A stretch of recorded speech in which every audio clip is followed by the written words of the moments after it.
الشيطان الرجيم بسم الله الرحمن الرحيم إن المصدقين والمصدقات وأقرضوا الله قرضا حسنا يضاعف لهم ولهم أجر كريم والذين آمنوا بالله ورسله أولئك هم الصديقون والشهداء عند ربهم لهم أجرهم ونورهم والذين كفروا وكذبوا بآياتنا أولئك أصحاب الجحيم صدق اللہ العظیم۔ ان آیات میں اللہ رب ذوالجلال صدقہ کرنے والوں اور ایمانداروں کی تعریف فرماتے ہیں۔ فرمایا ان المصدقین والمصدقات واقرضوا اللہ قرضا حسنا، یقیناً صدقہ کرنے والے مرد اور صدقہ کرنے والی عورتیں جنہوں نے قرضہ دیا اپنے رب ذوالجلال کو قرض حسنا، صدقہ کرنے والے مرد صدقہ کرنے والی عورتیں قرضہ دیتے ہیں اپنے رب ذوالجلال کو قرض حسنا۔ اب دیکھو اللہ تعالیٰ نے دنیا میں غریب غربے کی مدد کو اپنے اوپر قرض سمجھ لیا ہے۔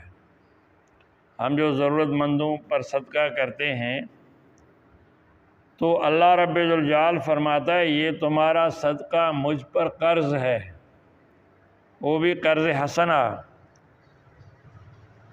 فرمایا یضاعف لہم ولہم اجر کریم، اللہ تعالیٰ ان کے لیے اجر بڑھا دیتے ہیں، دگنا کرتے ہیں، اور ان کے لیے پسندیدہ اجر ہے۔ جو اجر جو بدلہ صدقہ کرنے والے پسند کریں گے ان کو وہ دیا جائے گا۔ صدقہ ایک تو فرض ہے جو سال میں زکوٰۃ ہے، دوسرا رمضان شریف میں عید سے پہلے صدقۃ الفطر ہے، اور تیسرا واجب جو قربانی ہے صاحب نصاب پر۔ اس کے علاوہ ہر ضرورت کی جگہ توفیق اور حیثیت کے مطابق لگانے سے انسان اللہ کی نظروں میں بہت محبوب ہو جاتا ہے۔ صدقہ ضائع نہیں جاتا، بلکہ اللہ تعالیٰ فرماتے فَمَن يَعْمَلْ مِثْقَالَ ذَرَّةٍ خَيْرًا يَرَهُ وَمَن يَعْمَلْ مِثْقَالَ ذَرَّةٍ شَرًّا يَرَهُ، جس نے ایک ذرے برابر بھی نیکی کی وہ بھی اسے ملے گی، جس نے ذرے برابر برائی کی اور اس کا نتیجہ بھی اسے ملے گا۔ تو صدقہ کرنے والوں کے صدقے کو اللہ بڑھا دیتے ہیں۔ قرآن مجید کی ایک اور جگہ مثال رب ذوالجلال فرماتے ہیں مثل الذین ينفقون اموالهم فی سبیل اللہ کمثل حبۃ انبتت سبع سنابل فی کل سنبلۃ مئۃ حبۃ واللہ یضاعف لمن یشاء واللہ واسع علیم۔ اللہ مثال دے کر ہمیں سمجھاتے ہیں کہ جو اللہ کے راستے میں خرچ کرتے ہیں اس کی مثال ایسا ہے جیسے ایک درخت لگا دیا، اس میں 7 شاخیں اور خوشے نکلے، پھر ہر شاخ میں 700 دانے ہوں۔ اللہ چاہے تو ان کو دگنا کر دے، اگر اللہ چاہے تو اسے زیادہ کر دے۔ اللہ بہت کشادگی والے ہیں، بہت دینے والے ہیں۔ تو یعنی ایک چیز کے 700 اللہ جس کو دیں، جس کو چاہیں 1400 دیں، جس کو چاہیں لاکھوں کروڑوں دیں، اللہ تعالیٰ کے ہاں جو ہے تو بڑی کشادگی ہے۔ والذین آمنوا باللہ ورسلہ اولئک هم الصدیقون والشہداء عند ربہم، وہ لوگ جنہوں نے ایمان لایا اللہ اور اس کے رسول پر، یہی صدیق اور شہداء ہیں۔ صدیق معنی سچ پر چلنے والے اور سچائی کے ساتھ اسلام میں لگنے والے، ایمان میں سچے ہوں اور اللہ تعالیٰ کے تمام حکموں کو سچ مانتے ہوں، ان کو صدیق کہا جاتا ہے۔ جیسے حضرت ابوبکر صدیق ہے، عائشہ صدیقہ ہے، تو اسی طرح اللہ رب الجلال فرماتے ہیں جو ایمان لائے گا اللہ پر اور اس کے رسول پر تو یہ صدیق اور شہداء ہیں۔ شہداء جمع شاہدن اور شہیدن کی۔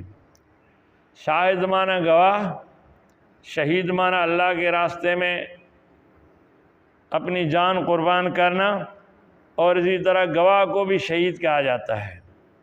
تو اللہ فرماتے ہیں وہ صدیق ہوں گے اور وہ شہید ہوں گے۔ اب شہید چاہے شہادت انہیں ملے نہ ملے، لیکن اپنی جان اللہ کی راہ میں ہر وقت دینے والے اللہ تعالیٰ انہیں بھی شہیدوں کا لقب دے گا۔ باقی دوسرا شہید جو دوسری امت کے لوگ جب قیامت کے دن انکار کریں گے کہ بھئی ہمیں تو کسی نے صحیح راستہ بتایا ہی نہیں تھا، ہمیں کچھ پتہ ہی نہیں ہے، ہمارے نبیوں نے نہیں بتایا، لوگوں نے نہیں بتایا، پھر اللہ جو ہے تو امت محمدیہ کے ذریعے گواہی دلوائیں گے کہ واقعی ان کے نبیوں نے ان تک حق پہنچایا ہے۔ اب وہ کہیں گے یہ تو تھے ہی نہیں، یہ تو کئی ہزاروں سال بعد میں آئے، یہ ہم پر کیسے گواہی دیں گے؟ تو پھر اللہ پوچھے گا تم کیسے گواہی دیتے ہو کہ نوح علیہ السلام نے اپنی قوم کو صحیح راستہ بتایا تھا، موسیٰ نے اپنی قوم کو صحیح راستہ بتایا تھا، صالح نے صحیح راستہ بتایا تھا، ہود نے یا باقی انبیاء نے، تم کیسے گواہی دیتے ہو؟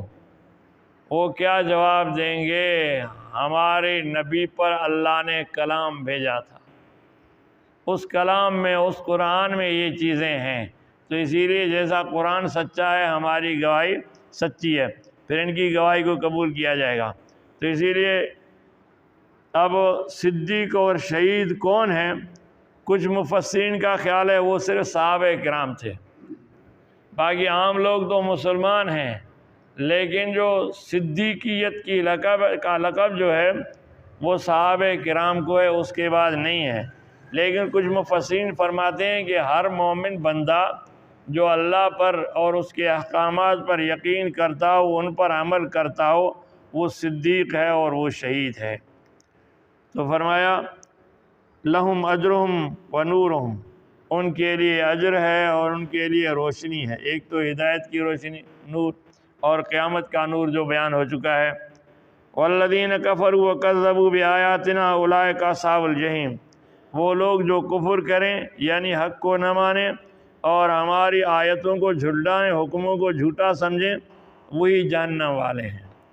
ایمان لائیں گے ان کے لیے جنت ہے، اجر ہے اور نور ہے، اور جو ایمان نہیں لائیں گے ان کے لیے جہنم ہے۔ اللہ تعالی ہمیں سچا ایمان نصیب کرے اور ایمان پر کاربند رہنے کی توفیق عطا فرمائے۔ وآخر دعوانا الحمدللہ رب العالمین۔